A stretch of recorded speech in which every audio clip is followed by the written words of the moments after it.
Hello বন্ধুরা, good evening. তোমরা সবাই কেমন আছো? আশা করি ভালো আছো বন্ধুরা। আমিও বেশ ভালো আছি। তা সন্ধ্যাবেলা ছোট্ট একটা টিফিন নিয়ে চলে আসলাম। তোমাদের সাথে শেয়ার করব। এখানে সব আমি গুছিয়ে নিয়ে বসেছি। মাংসটা অল্প করে ছোটো ছোটো করে কেটে সব কিছু দিয়ে মাখিয়ে রেখেছি। যেখানে ময়দা ময়দা আর এই যে কর্নফ্লাওয়ার, ওটাও নিয়ে নিয়েছি। হ্যাঁ, আর এই দেখো এখানে রয়েছে সাথে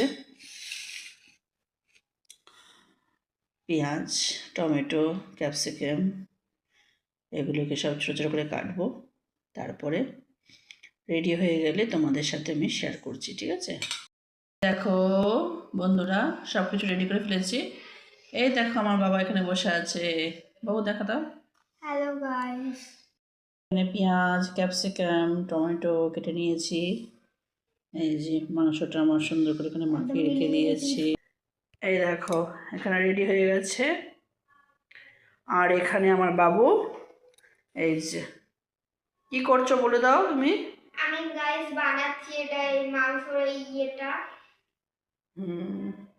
এখন এই আর লাস্ট এই হয়ে গেছে। চলো সম্পূর্ণ হয়ে যাক, তারপরে তোমাদের সাথে শেয়ার করছি, ঠিক আছে? কটা বসিয়েছি দেখো, আরো 4টে আছে। আর এখানে যে মাংসটা ভাজা ভাজা করছি, আর দেখো বসিয়ে দিয়েছি। চলো হয়ে গেলে তোমাদেরকে দেখাচ্ছি। গাইস বন্ধুরা, এখানে রেডি হয়ে গেছে, ঠিক আছে? আমি একটু সাজিয়েছি প্লেটটা, লেবু কেটেছি, তারপরে পেঁয়াজ রেখেছি দুই পাশে। শসা তো নেই, শসা শেষ হয়ে গেছে, ঠিক আছে? এই দেখো, তা তোমাদের কাছে কেমন হয়েছে অবশ্যই জানিও। আর বহুত টেস্টি হয়েছে গাইস। আমার ছেলে একটা খেয়েছে, খেয়ে দেখলো ভালোই হয়েছে বললো। দেখো বন্ধুরা, রেডি হয়ে গেছে, এখানে রেখেছি আর ওখানে হচ্ছে। আর এই দেখো আজকে এটা খাওয়া দাওয়া। আমার বাবু খেয়ে বললো খুব ভালো হয়েছে। তা তোমাদের কাছে যদি অবশ্যই ভালো লাগে বন্ধুরা, তোমরা বাড়িতে ট্রাই করে দেখতে পারো। আমি তো আজকে এটা প্রথম বানালাম, ঠিক আছে?